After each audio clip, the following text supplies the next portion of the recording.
Hello, everybody, and welcome to Teachers in the Dungeon.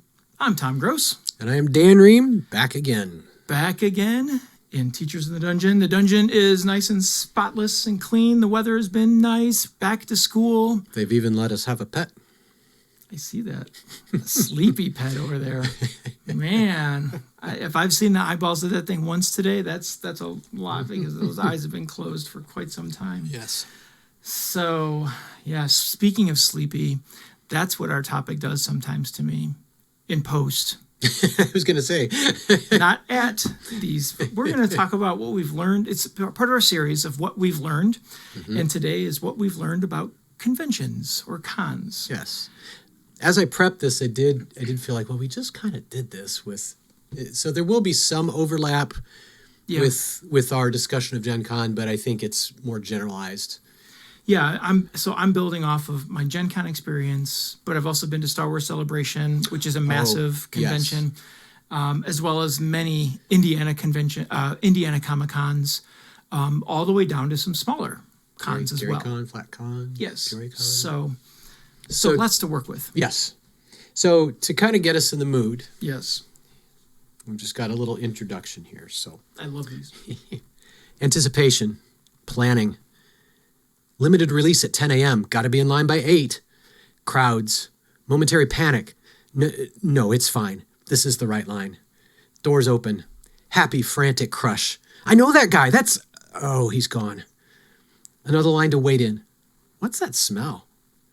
That cosplay is amazing. Okay, I'm next up. The holy artifact is mine. And 149 others, but still. Got to get to my game. 0.6 miles to walk in 8 minutes. I can do this. Sweaty now. What's that smell? 3 other strangers and a no-show.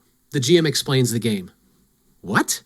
This is stupid. I hate this. I could be shopping the vendor hall. Wait, if I trade tablets for a ruby, then I can advance my research token and then I can win. I love this game. I have to buy it. Man, I'm starving. Food trucks this way. It's hot out here and I'm carrying this really unwieldy game. What's that smell? Wait, there's Venezuelan food? Gotta try that. It is so hot out here. Okay, back to the vendor hall. Oh, those dice will be mine. Maybe. Make a mental note and come back later. Listener, he will not come back later because he'll never find that booth again. Food trucks again. Polish food, load me up. Wine in a can? Let's give it a try. My friends have got to play this new game. Wait, it's how late? My back is killing me. My feet hurt. Back to the hotel room, kick off the shoes, and stretch out. Wait, what's that smell? Wow, that took me right back. So trying to give sort of a sense memory of cons. Marvelous, marvelous. My favorite is your aside to the listener. He won't come back. He'll never find the booth. That's so true. Did you base that on my experience? I think it's every experience, every year there. I'm like, I should have got that. That is fantastic. So many things came up there that are on my list, and there's a couple that I was like, oh, I didn't even think about that. So I have a list of 6 things about what I've learned at cons. Are you in that ballpark, or how did you organize? I think I'll kind of follow your lead because what I did was, you can kind of interpret it as what I learned, but I kind of wrote it as in tips. Okay. So I'll have you start, and then I'll kind of mold this to. Yeah, I think when I'm just looking down my list, and mine are kind of tips as well, but they're presented as things that I've learned because I've made all these mistakes. Yes. Okay. All things that I've made mistakes on. And so my first one is, by gosh, you're spending all this money and all this time to go to these cons. Do your stinking research, man. I don't know how many times I just show up at a con and I'm like, I'm here. And then I have no idea what I'm there for. And I'm like, gosh, they've sent me thousands of emails. Gen Con is magnificent and awful at the same time of sending emails and communications. I love that I'm constantly getting emails. Like about 2 months prior, you're getting an email about 1 to 2 times a week. Yeah. Now, some of that's because we do trade day. Yeah. But they're constantly giving you information about things that are coming up, things that will be available, vendors that will be there, activities that are going on, that it's overwhelming, But at the same time, if I take the time to look at it, extremely helpful. And probably the most basic piece of research that I've learned that I have to do before I go is I have to know, what does the show floor look like? And where are the big players, so that if nothing else, I can navigate the floor. Yeah. Star Wars Celebration is massive. Gen Con is massive. Indiana Comic Con, not so much. And Gary Con, not so much. But nonetheless, it's nice to know who's there, what are the events going to be going on. Not this year, but last year, I stumbled on a couple of things that I really would have been upset with myself had I not seen. And that was all the Wizards of the Coast creators were signing autographs. I don't even know how I came across that. Yeah. But I asked somebody that was standing in line. I saw a D&D sign, and they're like, oh, the creators are all signing stuff. And I was like, what? Are you kidding me? And so I got in line, and I got their signatures. It was super cool. And had a chance to talk to Jeremy Crawford and that crew. Oh, nice. So, but doing your research prior is so key. And I've noted that I've enjoyed the conventions much more when I at least have a sense of what's going on. No, that is a good point. That's true. I need to do that more. I still don't do that. And then you guys will talk about things you've done. Like, oh, I didn't know about that. Shoot. Or I'll see, like you, I'll see a sign or something, and I'm never extroverted enough to actually go and ask somebody who's standing in line what they're in line for. So I just walk away sad. All right. So I'm going to kind of cluster these. So what I've learned is that the experience is definitely enhanced when I hate this term because it's so cliche already, but when you take time for self-care. Yeah. But I think it is key. Pace yourself. Find places, particularly at the large cons, unless you are just 110% extrovert, find places where you can retreat and just relax and regroup and get your breath. And connected to that is, particularly at the large cons, find a clean, out-of-the-way bathroom. 1,000%.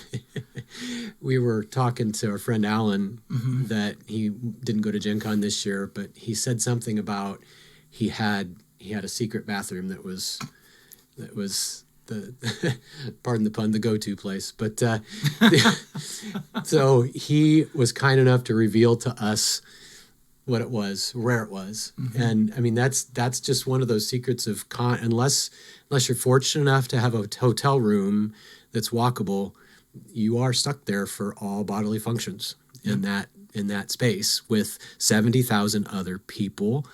Bathrooms are gross and crowded and everything else. So that's a little thing that matters a lot. And, it's take some time to wander and find those places.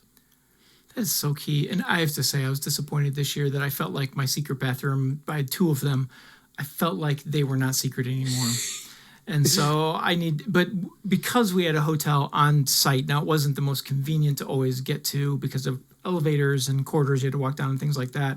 I was able to survive, but next year I'm going to need to kind of walk around a little bit more and find some secret bathrooms because they just were overused. But if you are less tender than we are, you've been in the military or whatever and probably dealt with situations that go way, way beyond anything like this, probably that's not something you have to worry about. But no, and I think I think there's an age to it as well. Yeah. I used to go to Wrigley Field and there, it's just troughs, and so I was like, whatever, you're having a conversation with the guy across from you, and so I think it's an age thing. But it's funny when you say that the downtime is so key, and I think that's what it was called before. It was called whatever the term was, self-care, downtime, whatever you want to call it.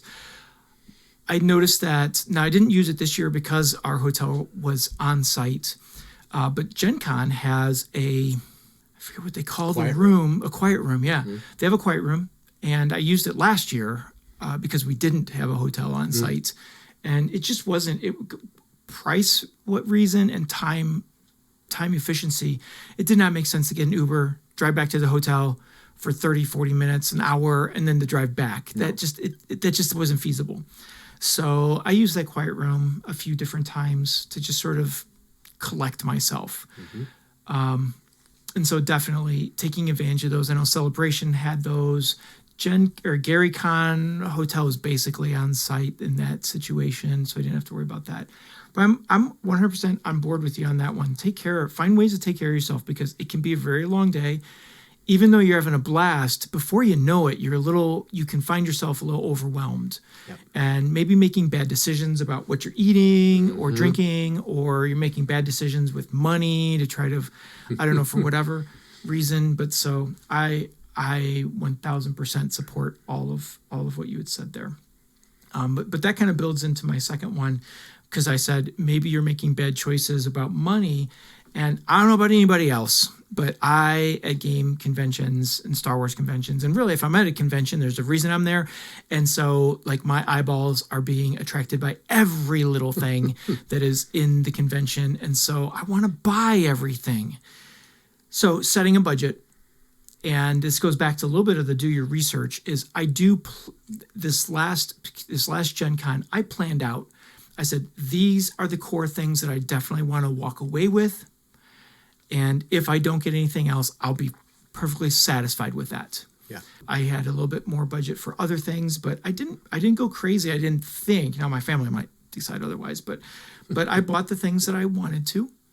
The only thing that I didn't buy that was on my list, which of course Mark is giving me all kinds of grief about, is I did not buy the Gen Con dice from Dwarven Forge. No, that's not it. From Norse Foundry. And of course, so when we last played D&D, he was sure to have that on hand. Made eye contact every time he rolled. That's right. And when he got natural 20s, he'd be like, oh, there's the Gen Con sign. That's a good thing.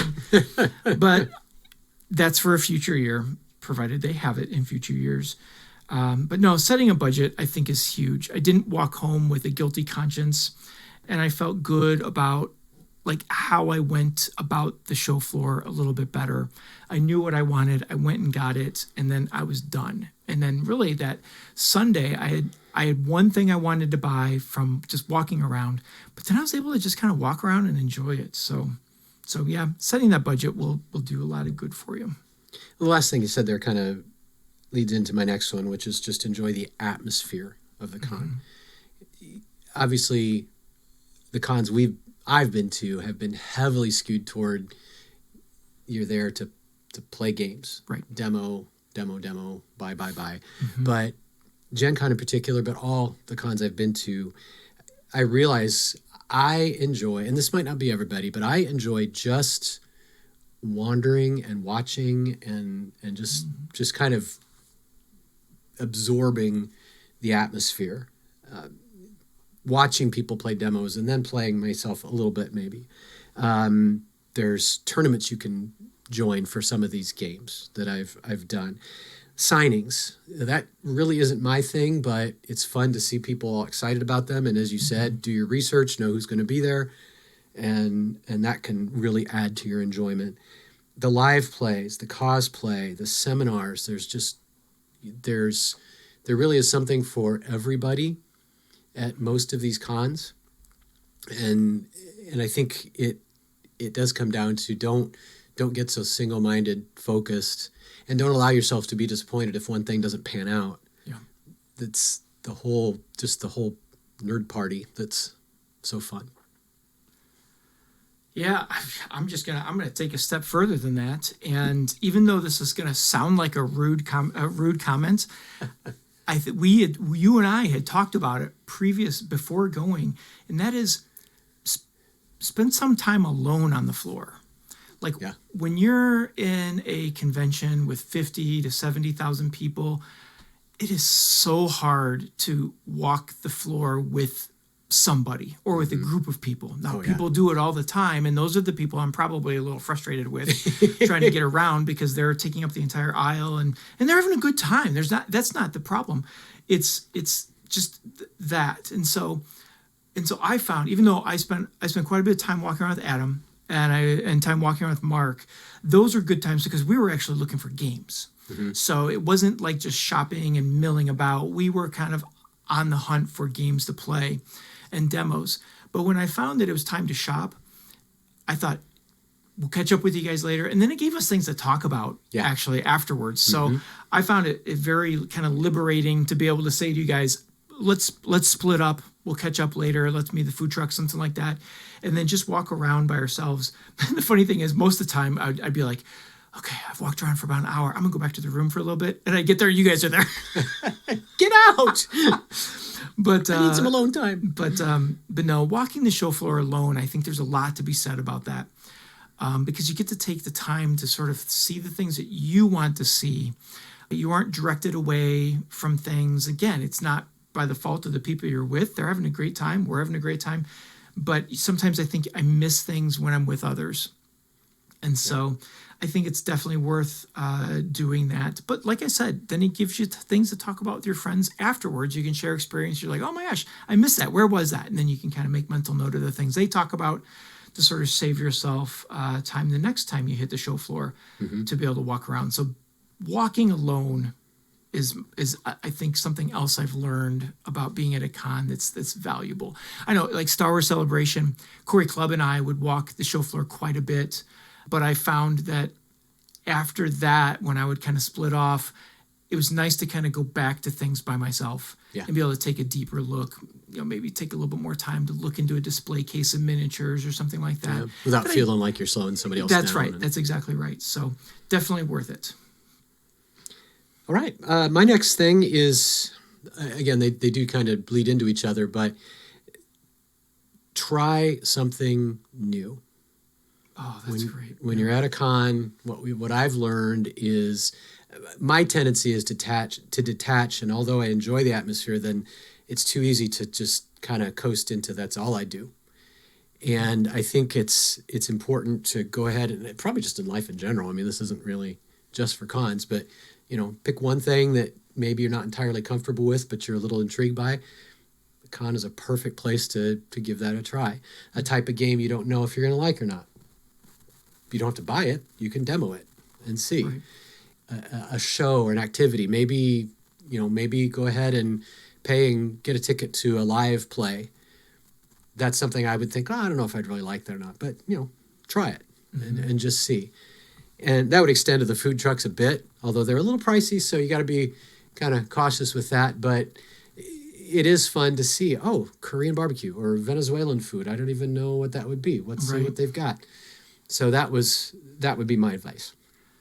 I like that a lot, because that's part of why we do these experiences, is to not just stay in our comfort zone, and even though that's comfortable, but to try that new stuff. That's why we travel, is to discover new things. So, and that's great advice. That's not on my list, not even close to being on my list. So that's a great one. This one goes back to what you've learned about, taking the time for yourself, taking some self-care while you're there, that helps extend your ability to enjoy the convention. And that is the thing that I've learned I'm going to compartment these two things. And that is the after hours of the convention. Yes. But also that ties into getting some sleep. So we discovered, again, being on site this year for Gen Con, we discovered that there is all-night gaming. There is place to do all-night gaming. And there's, in the JW, there was a large ballroom that had just tables for open gaming, and people played all night long. And so I still right now think this is what kind of completed the whole Gen Con experience for me. I always felt like I was missing something, but this did it. And that is, after the convention show floor closed, after we do our evening games, after we hit the food trucks, things are kind of quote winding down, but they aren't, because then you go get the games that you bought at the convention, you take them to the open gaming, and you crack those suckers open and you play your brand new games. One thing we did not do that, again, goes, it's out of my comfort zone, but is to go to somebody else's table and see if you can't jump in on someone else's game. I think that's in my future, but it wasn't. And I think probably my work into that is maybe our group brings 2 games we each sit at tables near each other, but then we put the orange cone Yes. saying, we got space. We got space. And see if we can play with some people we don't know. But that really completed it. But I'm thinking even Star Wars Celebration, the show floor closing was almost the beginning of the experience, because then you're going out with the people that you came with, or you're going to dinner, or at Star Wars Celebration, in my particular situation, because I go with Dan Zayer, who is an influencer of Star Wars, that's where you meet the celebrities. That's where you go to dinner with the authors and you hang out late into the night with these people. And it's just exciting and it's fun. Yeah. But you have to remember, you got to get that sleep. And so we were fortunate enough at Gen Con this year. I only had one 8 o'clock game, and that was the very first day.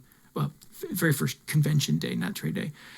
But the other days, I was basically able to sleep in a little bit. So it didn't really matter that we were up till 1 o'clock or 2 o'clock playing a game. But if we had 8 o'clock the day after, I don't know that would have been a smart thing to do. No. I think it's funny. On Saturday night, we were like, we got to get to bed early. Sunday's a big day. We got to pack up early and blah, blah, blah. It was still 1 o'clock when we were hitting. Yep. Yes. So, but yeah, enjoy the after hours. If you can. I mean, if you're just wiped out, don't overextend yourself. Mm-hmm. But there's a lot of stuff going on in the convention area, at least at the conventions I've been to.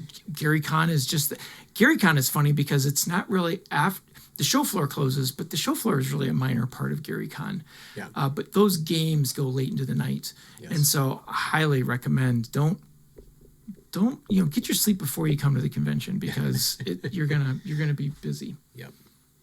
Well, speaking of your Star Wars experience and going out and meeting people, mm-hmm. I'm going to flip that on its head a bit. Okay. Another tip is maybe don't meet your heroes. Okay, that's fair. I did have a minor experience where I was disappointed. I found not exactly what I was hoping for or expected. Mm-hmm. But I will pair that with be prepared for awesomeness in unexpected places, because that may not have panned out the way I wanted, the one thing, but a lot else was so, and for us it was trade day. The people that we met, who came to our presentation, other folks who we crossed paths with, and some people that we did get a chance to talk to that we've only met over Zoom, mm-hmm. turned out to be just absolutely delightful, and some of the most enjoyable memories of Gen Con was some of those things. So I'll be delicate about it and leave it at that. But there's two sides to it. I think you're right. The one thing I always try to remind myself, and I heard this, so it kind of gave me a new perspective on meeting people at conventions, like celebrities, is a lot of those celebrities are there as a paid employee of another company. So, for example, apparently it was told to celebrities that were signing at this convention that you sign and you get to the next person. Sign, get to the next person. This is not the place for conversations. Well, one of the celebrities was kind of like, no, I'm going to say hi to people. Well, the company continued to stay on that person and get them. But so people were really kind of put off that I said something to them and they were just like, oh yeah. And then they signed and pushed you away. And I'm like, I don't think that was the person. That's not the hero. Yes. And so you do have to be careful about that, because it doesn't seem genuine when you're there as a fan. Yeah. So one thing that I did is, knowing that rule for most of these places, is when I see them, I usually just try to throw out a quote that might inspire some sort of response, like just a smile, a wink, something. And so my favorite one is my daughter and I were getting a picture with Emily Swallow, who plays the armorer in The Mandalorian. Okay. And so she has this saying that's, now that I'm saying the story, what is the saying? Yeah, it's what the Mandalorians say to each other. Well, anyway. This is the way? This is the way. That's right. Thank you. This is sad, Tom, if I'm telling you Star Wars stuff. I know. Anyway, so we got the picture, and I thought, I'm just going to say, this is the way, to her.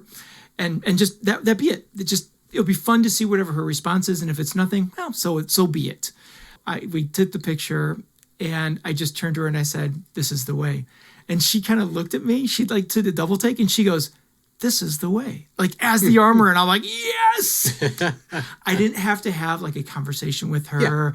I just did that. And so Brief connection is yes. And so I try to do that now with when I've got, when I know that they're in a big hurry or I'm standing in line and I'm like, I was a little irritated standing in a long line. I know everyone else behind me is that way. And so I usually just try to keep a very quick comment, not expecting anything in response. Usually I get response. Tracy Hickman, author of Dragonlance, he's awesome. I just made a quick comment about the books and being a librarian, and then he just wanted to talk.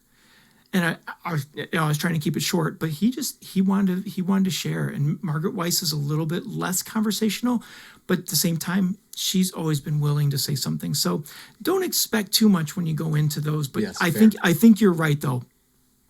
Be ready to be disappointed when you meet heroes because they aren't always exactly what you think. They're human. Yes. Yeah. So I think that's really good advice.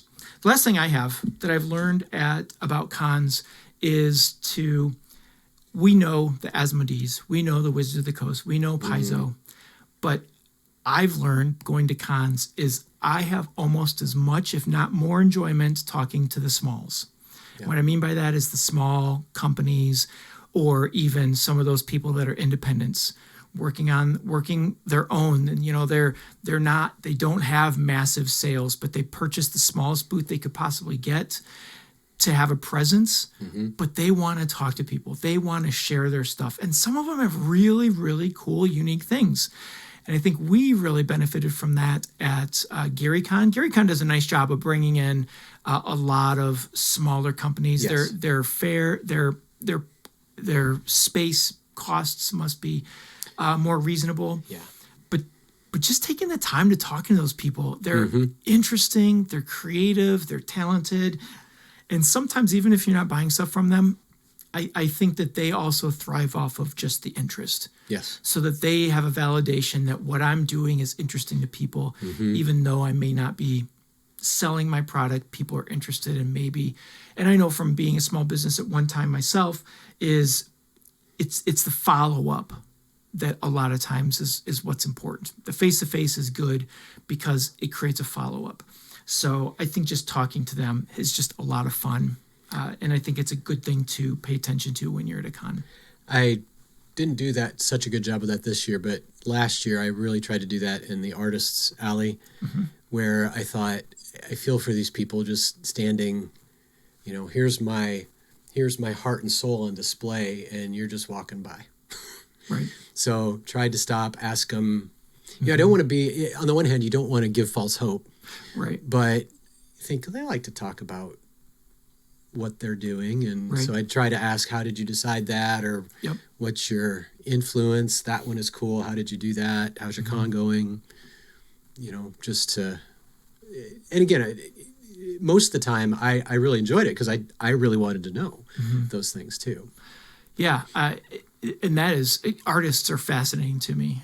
They're so talented and it's a talent that I have like zero. Right. Stick figures are a hard thing for me. And so I love visiting with them. And I didn't get over to Artist Alley as much this year either.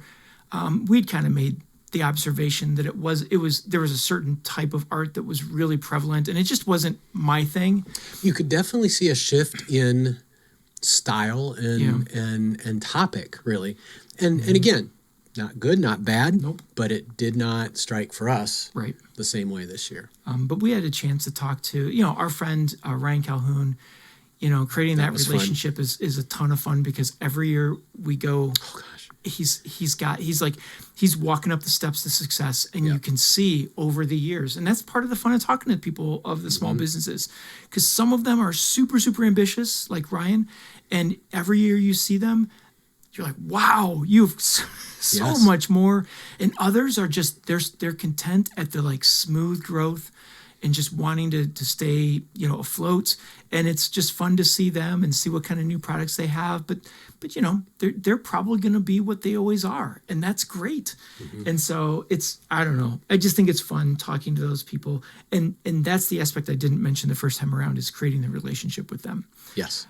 So that every year you go back. There's an artist, I can't remember his name, but his last name is Pancake. I only know that because Adam's like, oh, we got to find this artist and blah blah blah. He has really cool stuff. He makes, what are the things when you kill a deer and then you mount its head? Is there a name for that?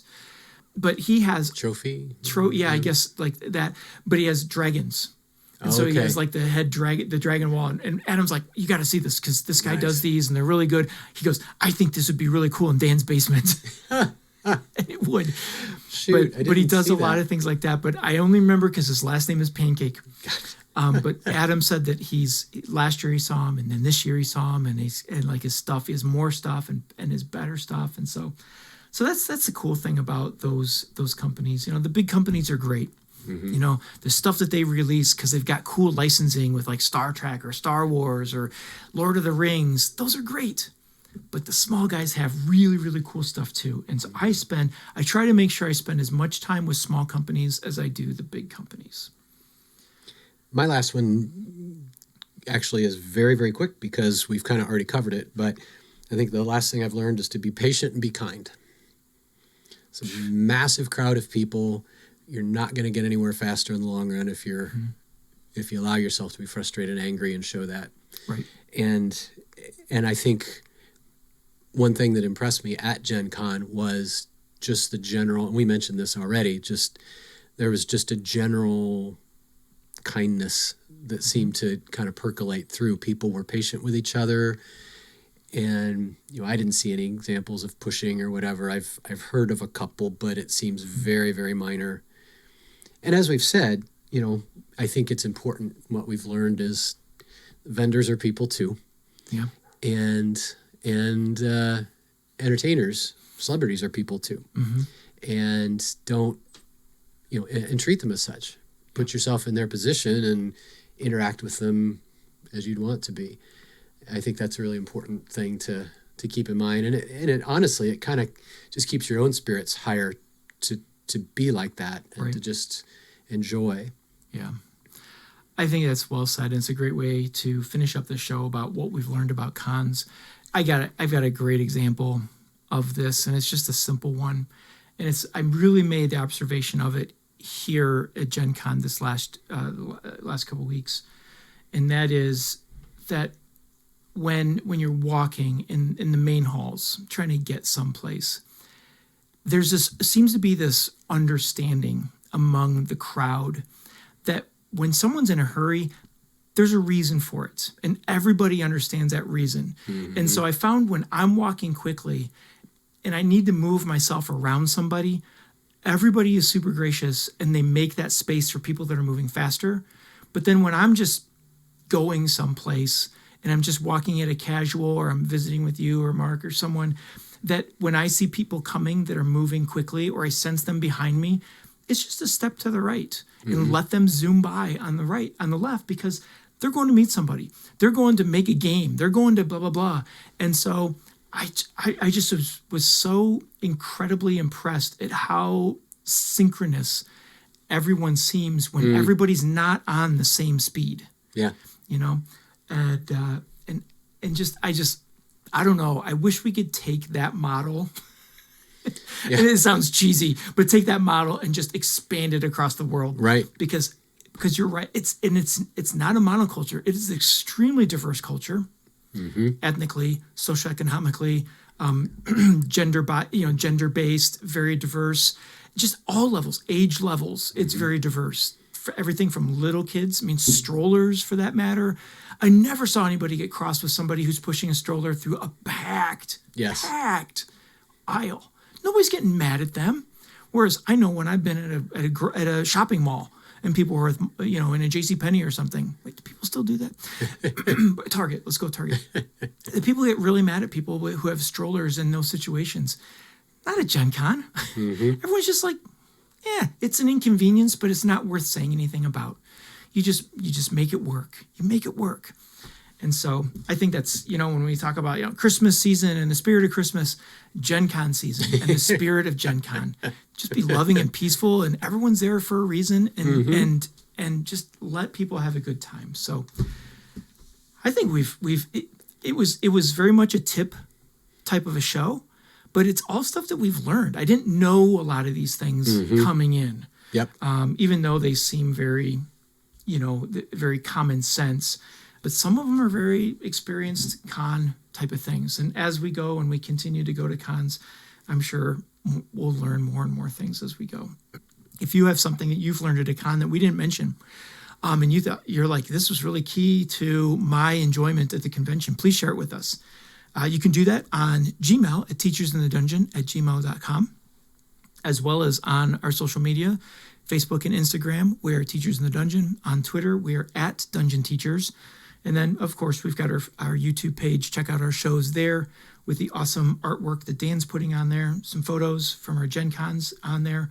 So yeah, reach out to us and let us know what your thoughts are about this topic or any other topic regarding RPGs or gaming in education or gaming in general.